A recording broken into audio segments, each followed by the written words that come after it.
Assalamualaikum warahmatullahi wabarakatuh. Pemirsa dan pendengar radio ASN dimanapun Anda berada, saat ini saya berada di sebuah tempat yang cukup indah dengan suasana alam, air, kolam, dan pegunungan.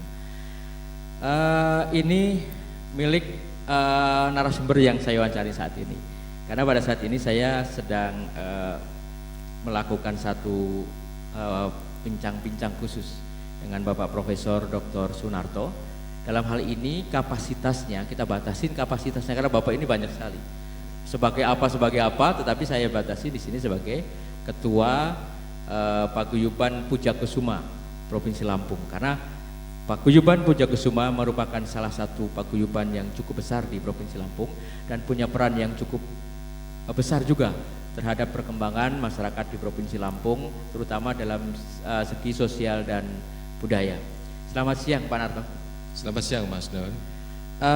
Barangkali kita mulai dari satu visi dan misi yang dikembangkan sebetulnya sama Pujakusuma, karena tidak semua orang tahu, tidak semua orang mengerti paham dengan apa yang dinamakan Pujakusuma, bahkan Pujakusuma itu apa sih gitu kan gitu.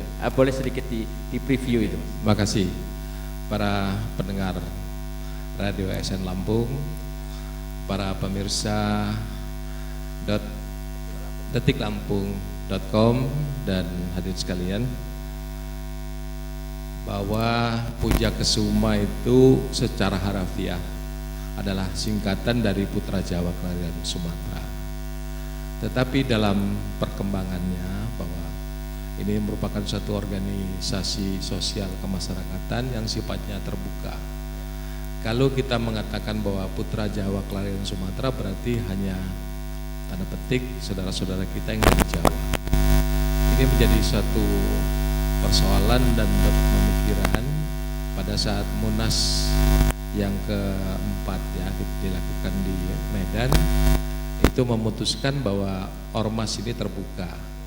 Karena kita berpikir kalau hanya Putra Jawa Klarian Sumatera maka tidak ada lagi nanti, habis. Salah satu contoh misalnya Putra Jawa Klarian Sumatera itu batasnya di saya sebagai ketua. Tetapi saya ngambil contoh simpel saja yang barangkali tidak terlalu melebar. Istri saya itu orang Lampung pesisir. Kemudian menjadi pertanyaan, anak saya itu orang apa? Itu dia. Kemudian saya dapat menantu orang Palembang. Nah, cucu saya itu orang apa? Nah, dari berdasarkan hal tersebut maka Pujakusuma tidak eksklusif, tidak tertutup, tetapi kita sebagai organisasi kemasyarakatan yang terbuka menerima siapa saja yang memang peduli terhadap kerukunan, kebersamaan dan menguri-nguri organisasi Pujakusuma ini. Saya pada dasarnya itu. Kalau berkaitan dengan visi misi memang tidak terlalu muluk-muluk lah yang kita katakan. Kalau visi misi itu bisa kita buat, tapi kalau tidak bisa kita laksanakan juga percuma. Yang paling penting adalah bagaimana menciptakan rasa kekerabatan, kebersamaan, kekompakan antara kita saudara-saudara yang dari Jawa dengan saudara-saudara kita yang memang penduduk asli dari Sumatera.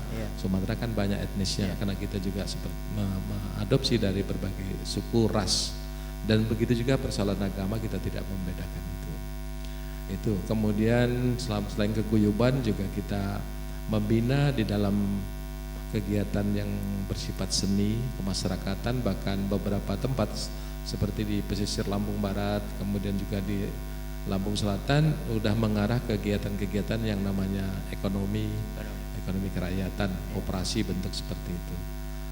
Kemudian juga kita visinya memberikan pembelajaran kepada masyarakat kita yang terutama masalah-masalah pendidikan.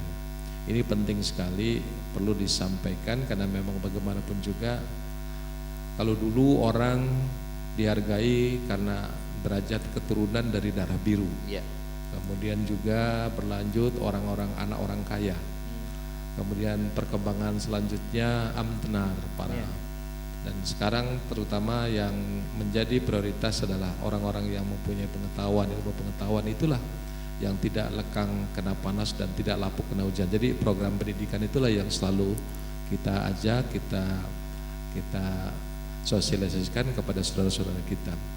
Karena dengan pendidikan salah satu upaya untuk mengatasi atau mengentaskan kemiskinan, bahkan dengan pendidikan itu juga alat untuk menghindari konflik-konflik sosial yang ada di dalam masyarakat. Pada intinya itu Mas Dan. Ya, jadi singkatnya memang sekarang tidak primordialisme katakan ya. Dulu kan sangat sempit gitu ya, sekarang Ya, mulai agak meluas gitu ya. ya kalau primordialisme saya kira menjadi satu organisasi yang tertutup. Ya. Karena bagaimanapun kita juga makan, minum, besar menjadi orang yang bermartabat di negeri Indonesia, negara Indonesia, tetapi kita juga ada di Provinsi Lampung yang bagian dari wilayah Indonesia. Ya. Untuk itu kalau orang Minang mengatakan dima bumi dipijak, disiko langit dijunjung. Jadi Ya. di mana kita berada maka disitulah kita menghargai adat istiadat dan menghargai saudara-saudara kita yang di mana kita berada. Nah, implementasinya Mas, di mana bumi dipijak di situ di mana bumi dipijak di situ langit dijunjung, seperti apa yang dijalankan oleh Pujakusuma? Ya, itulah salah satu cirinya bahwa kita bukan organisasi yang tertutup. Kembali lagi kita menerima dari bermacam-macam suku, ras, agama sepanjang dia peduli. Itu yang pertama. Ya. Yang kedua, saya punya partner Pak Nuryono yang memang dia juga di Pujakesuma dan beliau spesialis di Padepokannya. Yang tentunya kegiatan-kegiatan keseniannya mengarah juga tidak hanya kuda kepang ansih tetapi diselingi dengan ornamen-ornamen Lampung. Di kuda kepangnya itu lagu-lagunya juga jangan lagu-lagu Jawa saja tetapi lagu-lagu Lampung seperti itu salah satu bahwa kita menghargai budaya Jawa. Bahkan kita juga di Pepadi, di Pedalangan juga memang sebagian memang pengurus Pepadi Lampung sama juga. Kita punya dalang yang ada di Lampung Barat itu, walaupun orang Jawa tetapi dalangnya bisa berbahasa Lampung. Itu salah satu kita menghargai budaya. Bahkan kita mencoba misalnya siapa sih kita menokohkan. Kalau selama ini kan orang Jawa ditokohkan dengan Pandawa Lima. Bahkan kita mencari siapa sih tokoh yang cocok untuk masyarakat Lampung, sedang kita cari tapi sudah menemukan itu. Saya kira itu salah satu bentuk aplikasi dari bahwa kita bukan suatu organisasi yang sifatnya eksklusif.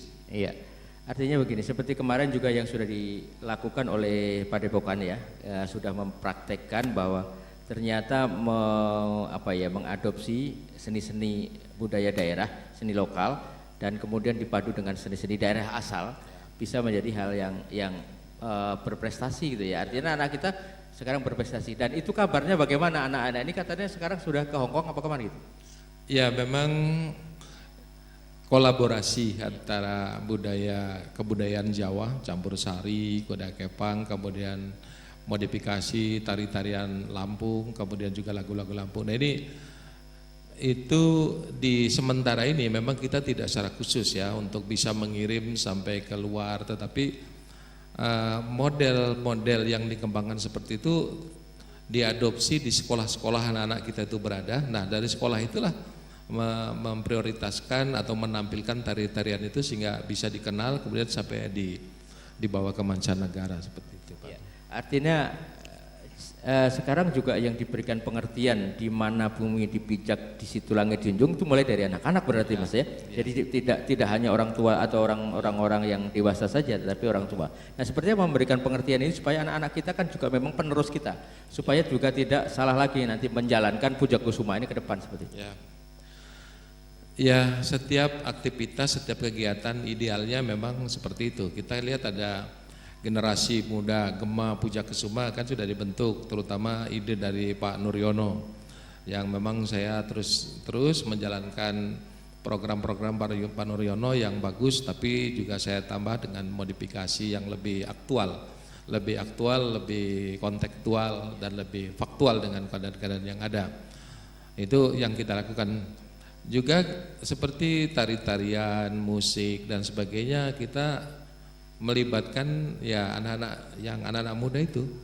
Nah, karena untuk melekat di dalam pikirannya tidak serta-merta, karena sekarang ini kan orang masuk paguyuban tertentu hanya punya motivasi politik, supaya kalau saya menjadi calon A, calon DPR, calon apa itu didukung, tapi di dalam innernya, di dalam dirinya saya kira belum tertanam ide. Nah seperti itu yang coba kita, makanya dalam beberapa dekade belakangan ini kan saya berusaha memurnikan Puja Kesuma tidak menjadi partisan, dukung A, dukung B seperti itu, tapi kita juga memberi pembelajaran kepada anggota supaya kalau sampai kita menentukan pilihan gitu ya, juga harus satu kesamaan visi, persepsi, cara pandang kita terhadap siapa yang memang minta bantuan kalau memang keluarga besar kita. Tetapi walaupun keluarga besar kita ingin maju tetapi tidak mempunyai kualifikasi, kita juga tidak merekomendasikan untuk itu. Artinya apa? Kita tidak ansih kemudian memang karena pengurus kita mendukung, tapi tidak seperti itu. Kita melihat kualifikasi, kita lihat prestasi, kita lihat dedikasi, kita lihat loyalitas untuk itu. Tapi kembali lagi, Puja Kesuma bukan partai politik, tetapi kami memberikan pembelajaran politik kepada anggota. Di samping itu juga berupaya ya, karena tadi saya tambahkan, karena Puja Kesuma tidak melulu ansih saudara-saudara kita dari Jawa. Sedangkan kita di Lampung ini kita merasakan masih terjadi gesekan, konflik antara penduduk asli dan pendatang.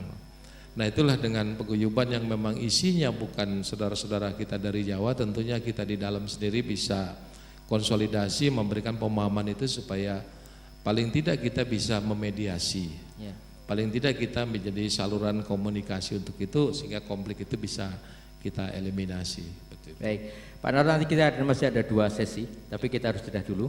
Nanti kita akan kembali di sesi yang berikutnya.